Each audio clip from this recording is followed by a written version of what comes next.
I'd say suspension setup is pretty darn good. Hello world, welcome back to the Razor RC, and we're back at it with another new truck here on the channel.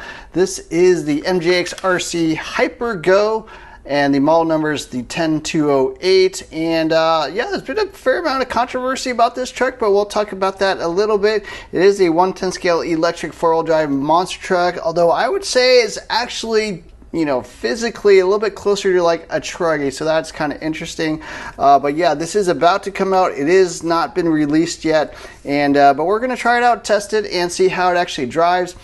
Retail pricing on this is, again, unclear because it is not out yet, but I'm guessing it's around 300, somewhere between 280 and probably 325, depending on where you pick one of these up. But it is a 4S capable monster truck, which is pretty interesting. I have had other MJX RC vehicles on the channel, so you can check those out. But this is all new, and this is their first foray into the 110 scale size vehicle. So this is bigger than anything they've ever released. They've always been more on the smaller scale, like 114 or 1/12 or whatever. But yeah, super excited to check this out because it actually looks pretty decent, and if they can kind of have the quality up to par with their previous offerings, I'd be impressed, because I honestly think MJX RC is probably one of the top two sort of brands coming out of China that are making a little bit more affordable stuff that you can buy on Amazon or AliExpress or whatever. But yeah, let's kind of take a look at it. Here is the manual that it comes with, you know, stuff in Chinese, stuff in English. Just some information about how it's put together, some part numbers and stuff, which is always nice. But yeah, you know, it's not a bad manual. Multi-language, English and Chinese, and then, you know, all the part numbers is always nice, because that is something always really important if you want to buy parts. It also comes with some tools, some little additional rod ends, a little bit of foam, I guess, for the batteries or something. And then a wheelie bar that you will have to attach yourself. The radio it comes with is this guy. It is a 3-channel transmitter. It does have a little bit of throttle you know, adjustment, so if you want to turn down the power, it does have that. Steering trim, throttle trim, which is kind of unusual, but yeah, that is the radio. Foam wheel, very hard foam. I personally have not been that impressed with this radio, I'll be honest with you. I've had this. This is also what comes on their smaller scale stuff. So yeah, it is a very basic radio, and the only video I've seen on this truck so far is from Aussie RC. I'd recommend actually changing that thing out. So yeah, that's probably not a bad idea, something I might actually do. Here's the truck itself, polycarbonate, you know, or Lexan type body, very stiff, very thick, especially up top, probably the thickest. Yeah, some of the thickest plastic I've ever seen. Hood scoop here, a little bit of extra cooling probably, roof skids. And then the way it mounts on is similar to something like Traxxas Stampede. So a Traxxas Stampede V2 kind of has this tongue that, you know, mounts into the front shock tower, a little slider clip here to hold it onto the back. And honestly, I would say MJX in the past has pretty much taken a lot of inspiration from the Traxxas Stampede. Chassis is this, you know, plastic gray, fiber reinforced composite. Looks a bit like a Stampede. Some nice improvements, though, I would say, over something from Traxxas is that it does not have any little hole here for stuff to come in. That is kind of a weakness that was on some of the previous ones. It does have some metal skid plates, which is pretty nice. Arms are very thick. They're pretty much solid pieces, no cutouts or anything. That can be good or bad. We'll have to see. Bumpers have some flex to them.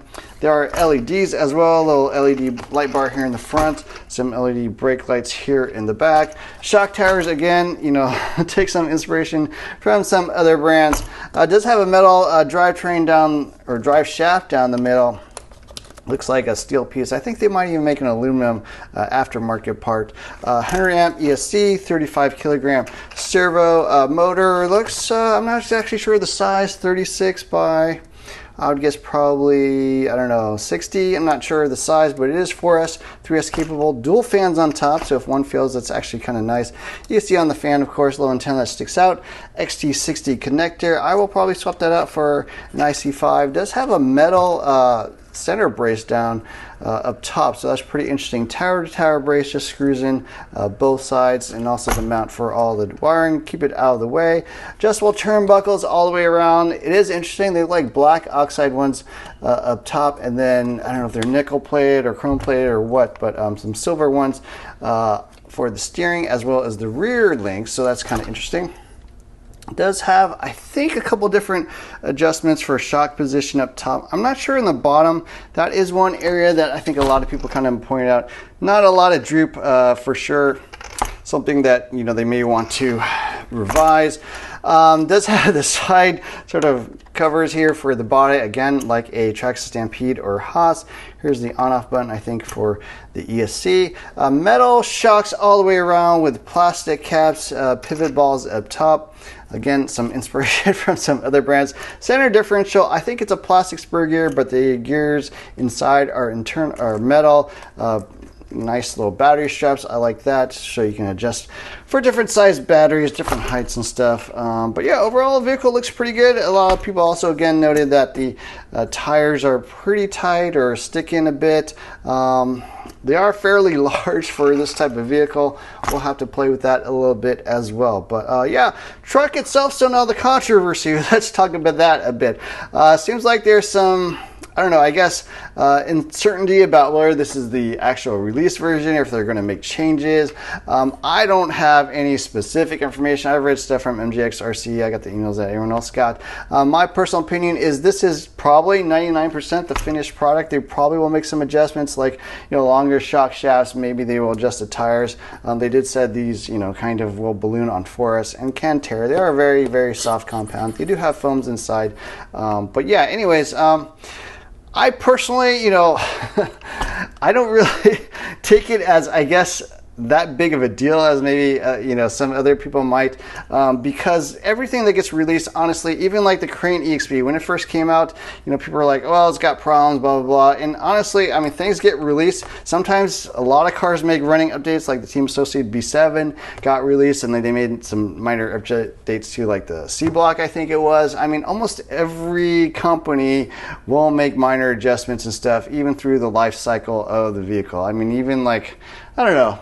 I guess I don't have any other good examples, but for sure, there are definitely running changes from other big brands. They don't even tell you exactly whether they make those changes. And so whether this is the exact vehicle or whether it has longer shock shafts or some other minor adjustments, we'll see. But it's not that big a deal to me. I don't really care. I'm just going to review what I got. And if it's different, if it's the same, who knows. The radio, I will probably adjust. So I would say that there probably are some things out of the box I would say I personally would tune a little bit. I probably will try a different radio. I do feel like, you know, suspension wise, it feels over damped and undersprung, if I were to guess. I feel like the rear shock oil especially is way too thick, or the pistons are too small or something. But I will probably play with the adjustments a little bit. You know, nothing that would actually cost you much money more, you know, $5 worth of shock oil or something is probably what I'll mess around a bit. But yeah, the motor and ESC and the receiver, I think, are all different pieces, so it shouldn't be too hard to change out the radio. And I'll play with the shock suspension, maybe even try some different tires. These definitely are, you know, too wide or too tight for this truck, and probably could use some help. But anyways, yeah, there's a quick look at the MJX RC. We'll do a little bit of tuning before we drive it for the first time. I am definitely going to swap out the connector there, and we'll see how it actually runs. All right, we got a 3S pack in here. I did do some modifications, so ESC is pretty nice. It's got a little Bluetooth app, so you can just adjust for your phone. Really, really convenient, actually, pretty dang cool. So I increased the punch to the max, I think is 8. The rest of the ESC settings the same, and also retuned the suspension a bit. And as you can see, I'm running different tires. So I'm running some Proline trenchers, a little bit wider offset. They're a little bit bigger as well, but I think they got a little more clearance, and I kind of trimmed out the front fenders a little bit better. So hopefully not too much tire rubbing. But yeah, 3S pack. We'll test this thing out. So did of course set the steering trim, steering dual rate, all that. On 3S, definitely enough power, I think. Wheelies.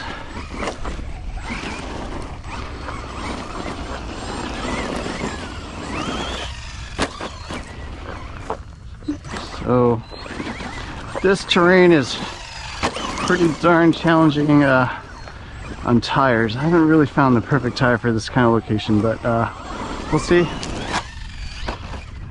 I also did switch out the radio, so Aussie RC Playground did mention, I think in his first run of this truck, is that he switched out his radio. So I'm running actually a HPI Racing, just like basic TF41 handset, and I like this radio for an Artero radio. I don't know how much these are new, but I'm sure you can get them used or part outs or whatever really cheap. Should not be an issue there. But yeah, pretty fun. Wheelies quite easily. Whoops, stuck there. It seems like.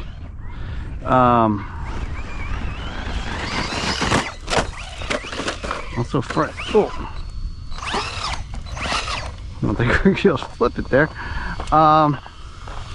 Yeah, brakes are quite strong. I don't think they're too bad though. A little strong, 75%. I think it's okay. I did. Uh-oh. It's a little. Looks like I lost a little left turn. No? Oh, okay, all right.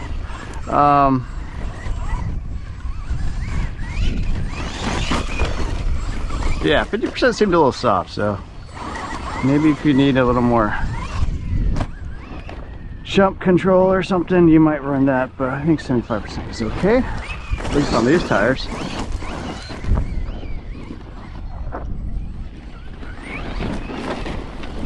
It is also forest capable, of course. See what you can do if you wanted to. But yeah, suspension out of the box, I think does need some work. I think in the little first unboxing there, I mentioned I thought it was like undersprung and overdamped. I think it's actually the opposite. I think it's a little oversprung in the rear and a little underdamped. I'll talk a little bit more about that, but not too bad. Not too bad at all. Oh, I did move the shocks to the inside location on the holes, on the arms. So there are 3 locations for shock positions. Yeah, you definitely want to run inside hole just to get a little bit more droop, which is going to be the main concern. All right.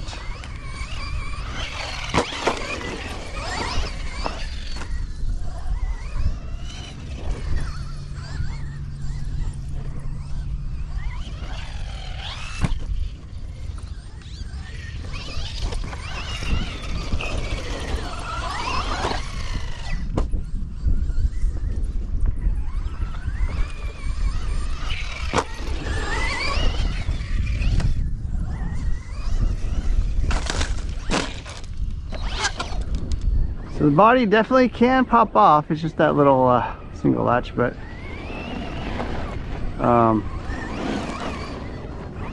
yeah.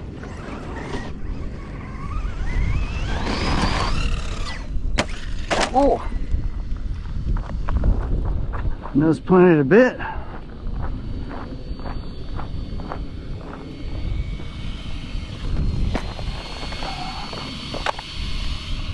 Oh, I did remove the LEDs as well.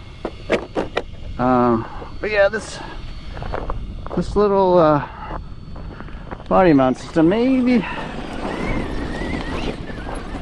use a little refinement. It's convenient.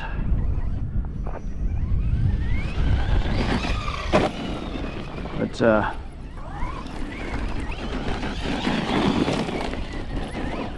maybe they should have it mount the other way.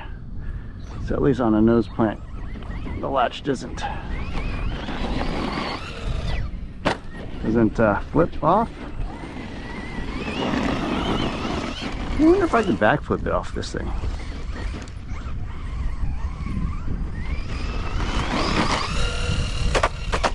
Nope. You need a little bit of a steeper jump.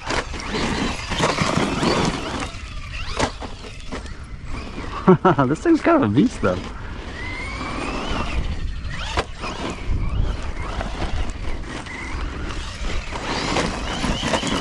I think suspension's pretty darn good for this type of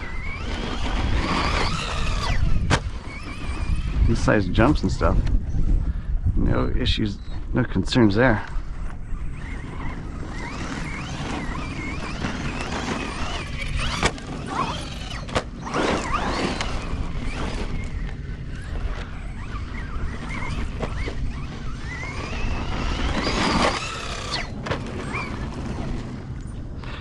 kind of feel like we need a bigger jump. Well, we got a ramp here.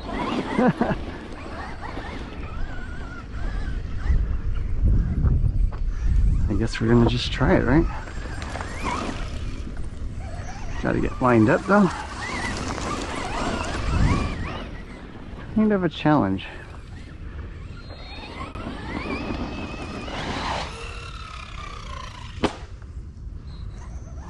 I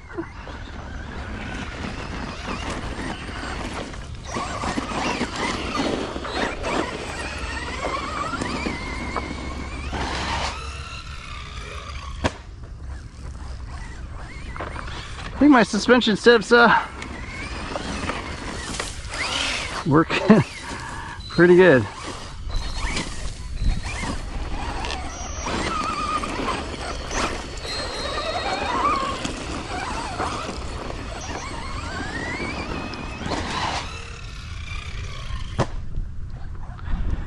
I'd say suspension setup is pretty darn good. Well, there you have it.